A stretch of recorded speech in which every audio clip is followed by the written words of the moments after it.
Think I won't drop the location? I still got PTSD. Motherfucker, big three. It's just big me, nigga. Boom. What? I'm really like that. Hey yo, welcome back. Let's react. And as you can tell by the title, seemed like they didn't put their finger on who did this to Foolio. So let's go ahead check out this video. If it takes us following them one at a time, we'll follow them one at a time. Well, this is not a game. That's my message. This is not something that we're going to tolerate around town. Foolio's murder has been all over the news and has caused uproar in Texas. Now the FBI and ATF have joined in the investigation, and it's not looking good for the gangs in Jacksonville. And with Foolio's ops snitching on themselves, that man made 2 songs within 24 hours. On social media and in their music, arrests are not far away. But now, Tampa police have revealed a bombshell that will put the final nail on the coffin of the Jacksonville gangs. So, what did the cops reveal? Let's find out. Tampa police drop bombshell. And they talk about it in rap videos and songs. You know, we're not going to allow you to just arbitrarily run around and spray bullets into people's houses and cars. New Tampa has been rocked by a wave of violence that has left the community reeling. In the past several days, the tranquility of this suburban area has been shattered by a series of brutal crimes. The most shocking of these was the murder of Florida rapper Julio. Appreciate that subscription, JT. Appreciate that subscription. Foolio, whose death has sent shockwaves through the city. Foolio's murder has attracted nationwide interest into the gang violence in Jacksonville between ATK and KTA. And now it seems it's getting serious, as even the feds have been forced to intervene, which was confirmed in an emergency town hall meeting by the Tampa police chief. I'm working very closely with the Jacksonville sheriff. I spoke to him today. I've spoken to the statewide prosecutor. I've spoken to our prosecutor.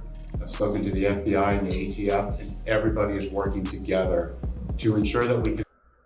Y'all hear that? This man done said every alphabet gang, and he said they on y'all tail. So, like, I don't get it. I don't get why y'all make music after stuff like this happen. And then y'all got people like Fanny, old girl from Atlanta, who talking about using Young Thug lyrics in the case. Like, come on, man. Y'all gotta be smarter than this. Is it a part of the game to do this and then tell on yourself and then go to jail? And, like, that's part of being real? Let me know. Comment down below. Make an arrest and hold those accountable that are coming into our city committing these violent crimes. But that's not all. The police chief dropped a bombshell that would blow the case wide open and may likely see Foolio's killers arrested. The cops were looking into rap lyrics and social media posts in their investigation. Yep, of course. Absolutely, we're looking at the social media. We're working with our Jacksonville partners, getting intelligence on that. So definitely all top of our priority. It seems even the cops are aware that Foolio was murked after he exposed his location to his ops. So what they do, they Which go is to crazy. the same place. But they make their mistake by getting on social media. They let folks know where they're going to. And for the biggest bombshell of them all, the cops were close to making an arrest in Foolio's case. And I can guarantee you that we're going to be following up and making arrests in that case. If you're wondering who seems to be the top suspect, look no further than Foolio's #1 op, Yungeen Ace. See what I'm saying? Ace has been on a self-snitching mission even hours before Foolio was gunned down as he took to X, where he posted his evil plans. That boy going the same day he came in, Ace posted. Don't spend another dime on Amazon until you watch this first. That's crazy. I can. Mind you, that night, Foolio was celebrating his birthday. Coincidence or planned attack? You be the judge. But Ace's self-snitching spree didn't end there. Just hours after Foolio's death was confirmed, Yungeen Ace released a new song titled Do It. The timing and content. And y'all could check out the video, you know what I'm saying? I definitely did a reaction on that, but man, it's crazy. Of the song have left many questioning Ace's intentions and the message he is sending through this track. Let's take a closer look at the lyrics and the public reaction to this explosive release. The lyrics of Do It are undeniably provocative and explicit. Ace raps about gunning down his rivals with chilling precision. Catch his ass and do his ass. You know he finished, he raps. Flip his ass and smoke his ass. We stand on business. In another part he raps, I don't even call him by his name. I call them niggas Lil Do It's. Let's do it. Bitches call his phone, say they got the low. I told them do it. These lines leave little to the imagination, painting a vivid picture of violence. So a female called their phone and told them to low.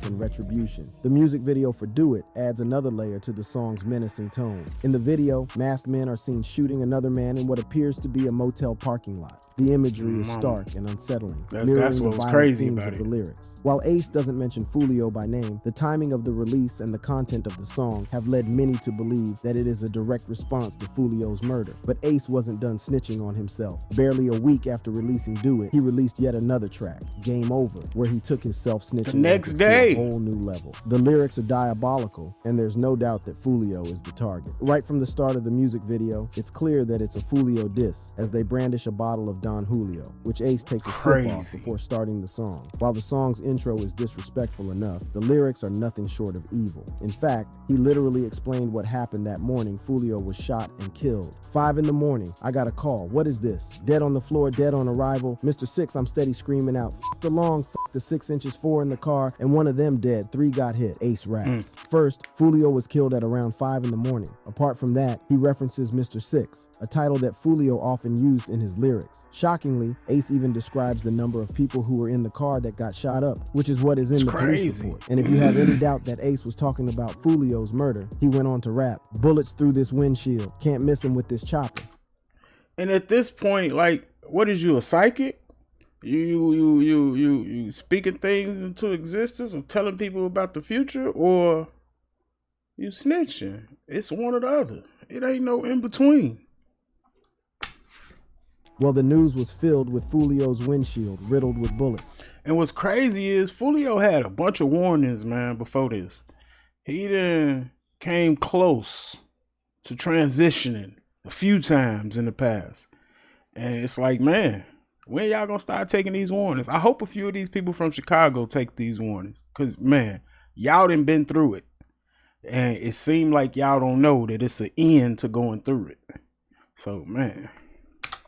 And to top it all off, Ace revealed why he took out his main op. And the nigga went to that grave and took a picture, Ace raps. Wow. For anyone who doesn't know, Ace lost his brother and 2 best friends in a shooting. And don't get me wrong, they was both disrespectful as far as people that in transition and they left this earth. They was both very disrespectful. But don't nobody deserve this. Foolio went ahead to shoot a music video for the remix to the track When I See You at their gravesite while holding a picture of the 3 dead teens. Foolio and Ace aren't the only rappers to display their crimes on social media. One of the most infamous cases happened recently with the O Block 6. After the murder of O Block's Chicago, biggest and that was 63rd right there. Duck, They just showed. For people that don't know, yeah, that's 63rd. That's 63rd and State Street. That following block is Wabash. With the O Block 6. After the murder of O Block's biggest op, FBG Duck, the murderers couldn't contain their excitement that they took to social media to give cops clues, which led to the arrest of 5 of those involved in Duck's murder. Like These that. were Charles Liggins, aka C Murder, Kenneth Robertson, aka Kenny Mack, Carlo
use if you do not want them used, or at least get out of my county.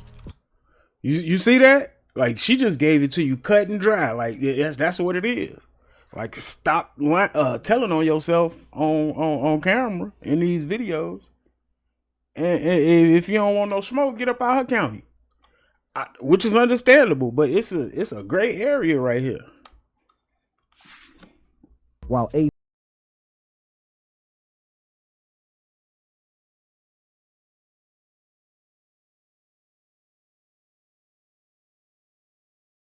sets himself up. Straight up. Do you feel like you got money on your head? I done heard a few rumors in it. This was after he got shot in the foot right here. Make sure y'all hit that like button. Subscribe to the channel. In the street. In one of his last interviews, Foolio revealed that word on the street was that there was a bounty for his head. However, from the way he moved, Foolio acted as though no one was out to get him. From announcing his whereabouts days in advance on social media, to updating his ops on his location on the night he was gunned down, Foolio was making blunder after blunder. On June 14th, the rapper took to Instagram where he posted a flyer announcing that he would be hosting his birthday in Tampa, and even gave away the time. Right away, his fans let him know that it was a bad idea. He had even been warned on X Spaces that there were people out to get him. However, their pleas fell on deaf ears. On June 23rd, 2024, the rapper decided to go down to Tampa to celebrate his 26th birthday. He shared his gratitude on social media, posting, "God, thank you for allowing me to see another year and to celebrate another birthday." Foolio even took to Instagram, inviting friends and fans to join him for a pool party at an Airbnb. You can't play with God and play with the devil. I'm gonna say that again. You can't play with God and play with the devil. You can't be on God's side and the devil's side. It ain't no in between. It's a good and it's a bad. And then you gotta choose. You gotta choose. You can't ask God to forgive you and then go do the same thing you ask him to forgive you for. Let's just be real here, man. Tampa. The event was heavily promoted on social media, promising a night of fun and celebration. The pool party start today at 5, 6 o'clock. You already got the address, pull up, man. You got the address, pull up. If you need the address, DM me right now. The pool party start at 5, 6 o'clock. The party kicked off with a bang. The atmosphere was electric, with music blaring, people dancing, and everyone in high spirits. Friends, fans, and fellow artists all there surrounded Foolio to celebrate his special. And that should be a message to y'all, man. You know, come on, man.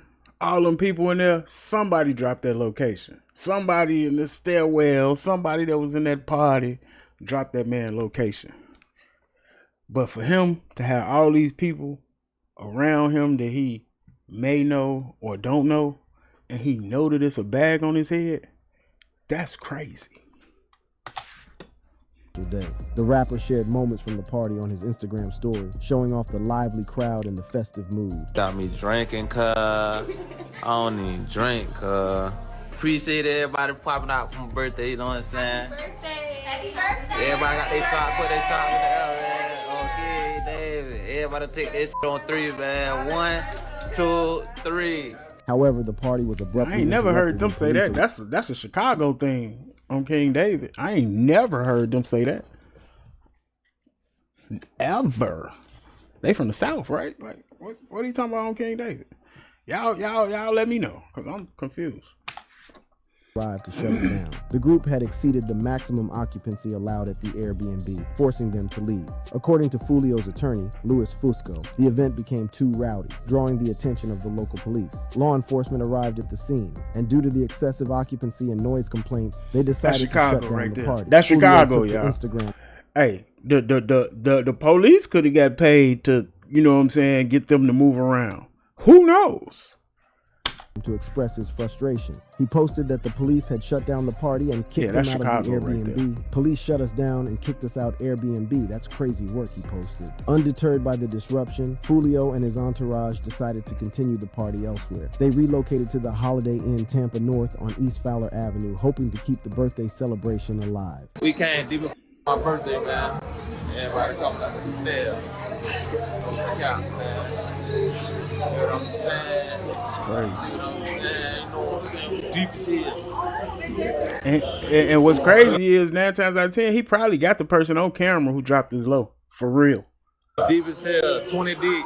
Lit. But as the night wore on, the celebration took a deadly turn At around 4:40 a.m., gunfire erupted outside the hotel. 2 cars were shot at, and 4 people were hit by the bullets. Among the victims was Julio Foolio. The Tampa Police Department later confirmed that 1 person was killed and 3 others were injured in the shooting. And while Foolio made the grave mistake of giving away his location, his fans felt as though the rapper had been set up by those close to him. Attention turned to one of the girls at the party. According to some fans, she helped plan Foolio's party, as well as helped set him up. Her post from that night showed that she was with the rapper. However, one post seemed a little suspicious and seemed to give away their location. So what's up? Come to Truth 18. Julio Foolio open till 6. She posted the broad denied any involvement with the rapper's murder after she received numerous death threats from Foolio's fans. She took to her Instagram to clear her name, saying that she only posted what the rapper approved. We only shared a story post that we were approved to post by he himself for us twice share. The post of our flyer that we were tagged in a post too, that the artist himself posted. The whole night went perfect. No bad vibes, no negative energy. This was completely unexpected, being how well the night went. Please stop with the fake rumors and posts which are entirely inaccurate and false, she posted. There was also speculation that Foolio had been backdoored. According to internet detectives, one of the homies who was at Foolio's party is also close to one of Ace's homeboys. This is none other than a guy called Misley. Foolio even posted him on the night he was killed.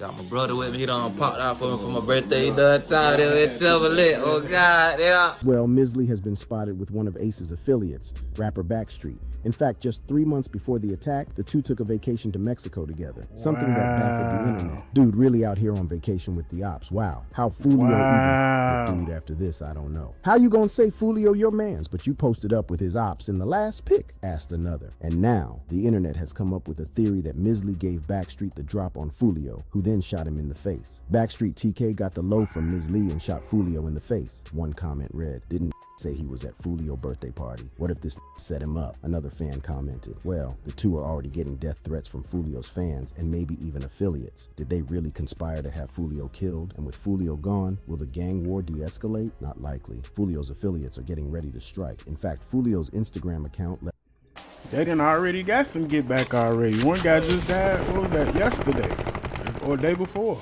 Left an ominous comment on Ace's diss track post. Well, it seems like Foolio isn't the only rapper who has been killed after posting his location on Instagram. A couple of legends have succumbed to the Instagram curse. Rappers killed for posting their location.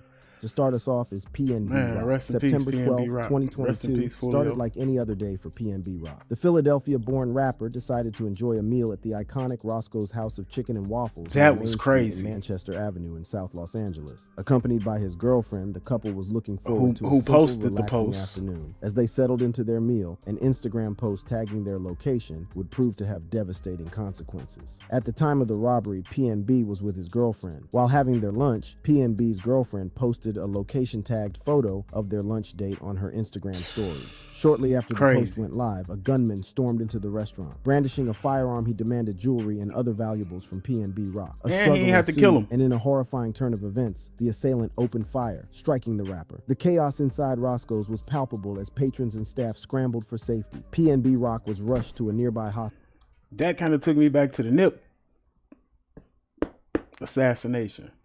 That was just seemed like to be out of nowhere, and it seemed like he didn't have to do what he did. Like, you know, he had already, you know, hit him with one, and then the man kicked him in the head at the end. This just felt like insult to injury also. You already robbed the man. Why are you killing him? But despite the best efforts of medical personnel, he was pronounced dead at 1:59 p.m. There is wide speculation from the public as well as the authorities that the Instagram post may have tipped off the assailant about the rapper's whereabouts. According to cops, the attackers knew where he was and went there with the intention of robbing the rapper, since he was known to have on him expensive jewelry, especially from his Instagram post. PNB's girl revealed that during the attack, the rapper saved her life by throwing her under a table. An unnamed 17-year-old juvenile has been arrested in connection to the murder. The young man's father, Freddie Trone, was also arrested. Sadly, the platform that propelled PNB Rock to greatness also led to his demise. It is interesting to note that PNB only had 2 notable beefs in his career. One was with fellow rapper Rod Wave and a Minneapolis-based videographer and photographer, Southside Chief. In 2021, in an IG Live, Rod Wave threatened PNB Rock and said that he would have an eye out for PNB Rock if he were to visit any part of Florida. However, Rod Wave was never named as a suspect. For Southside Chief, reports say that he had an argument with the rapper shortly before the murder. However, he came out to clear his name, saying that he had nothing to do with the murder and that they were on good terms when it happened. Next rapper to fall victim to the Instagram curse is Pop Smoke. On February 19th, 2020, Bashar Baraka Jackson, popularly known as Pop Smoke, was shot and killed in LA. Although he died at just 20 years old, the up-and-coming performer was among the leaders of Brooklyn's drill movement. That day, the rapper... Rest in peace to Pop Smoke, but how many of y'all think that was 50's son? I think that was 50's son. For real, my bad. I think that was 50's son. I ain't gonna lie. Listen to them, and then, like, pay attention to how they look, and then go back and do your research on what they used to call Pop Smoke when he was just a couple years younger. Was renting a house in Hollywood Hills, California. At around 4:30 a.m., a group of hooded men broke into the house through the second-story balcony. The intruders held a gun to a woman who was staying with Pop Smoke at the house and threatened to kill her. The attackers then confronted the rapper while he was in the shower. Pop Smoke fought back against the robbers, at which point they pistol whipped him. The shooter proceeded to open fire, hitting Pop Smoke in the chest. At first, the LAPD suspected that Pop Smoke's death was gang-related, as he had ties to the Crips gang. However, upon further investigation, the authorities concluded that the rapper's death was a result of a home robbery gone wrong. It was believed the intruders stole his gold watch and other jewelry before running away from the house. The LAPD arrived in 6 minutes following a 911 call, and Pop Smoke was rushed to Cedars-Sinai Medical Center. Doctors did all they could, but the young star was pronounced dead within a few hours. Rumors started spreading that online activity by Pop Smoke and his friend Mike D. Duradola may have led to the incident. Throughout the previous day, the rapper and his friend posted their location on Instagram. He had also posted photos on social media showing lots of cash, as well as a luxury car and designer goods. One of the photos showed the house's full address on a package he had received. According to netizens, the robbers used this information to locate the rapper. Some even accused Mike D of setting up his friend after posting a photo of the address. However, Mike took to Instagram to deny any wrongdoing. He posted several photos of them from childhood, which were accompanied by an emotional caption. First, he blasted people who were accusing him of setting up Pop Smoke, saying, "You guys have no type of sense or sympathy. Y'all don't know what's going on. Y'all come on here playing investigator and bashing me on the internet." He also emphasized that he would never set up Pop Smoke since he was like a brother to him. "I would never in my life set my brother up. We ate together, broke bread together. This really my mother child." According to him, he did not owe anyone an explanation. "I don't gotta explain nothing to nobody that don't know me." The Instagram curse didn't spare Justin Johnson, alias 23 Racks, who was killed on May 26, 2022, when he was only a teen. That morning, 23 Racks was shooting a music video for one of his tracks. He ended up sharing his location on Instagram. In the video, he recorded himself smoking, then turned the camera and showed the neighborhood he was in. He even pinned the location on the screen. The rapper's father claimed that his son was an A student and that he even got tuition offers to attend private school. However, things took a turn when he started rapping. Although his father wanted him to stay in school, that was a tough job, as according to his father, nobody could get him to stay off the streets. His father also complained about how easy it was for kids to get their hands on guns, as 23 Racks was once arrested for possessing a gun. The rapper's father, in an attempt to teach his son a lesson, begged for the authorities to put him away for a while. According to him, his son would learn about the horrors of jail and quit the streets before it was too late. However, this did not work, as the next day, he was home. 23 Racks even caught the eye of DC legends like Whale, who paid tribute to the late rapper shortly after his death. "I don't even know what to say. I'm so sorry, little brother," Whale posted. Whale expressed more emotions on Twitter, saying, "It's throwing me off. That boy was so young, so much in front of him. I remember just hanging all day when he came to LA. He ended up being the last voice you hear on this last album. I can't believe this." Even Yungeen Ace has been a victim of the Instagram curse. On the day his brother and two best friends were gunned down, they had posted pics of their location on the internet, which led their ops straight to them. With Ace snitching game on point, it's only a matter of time before he is in handcuffs. Maybe then, the Jacksonville gang war may die down forever. Only time will tell. If you enjoyed this video, click on... Man, well, I don't wish jail on nobody, but man, it's looking like y'all wishing jail on y'all self. All I can say is, man, rest in peace to all the lives that was lost in this video. And I pray that we can have some peace. That's it. That's all. For sure. I pray that Chicago can have some peace. And anywhere else. But until next time, peace.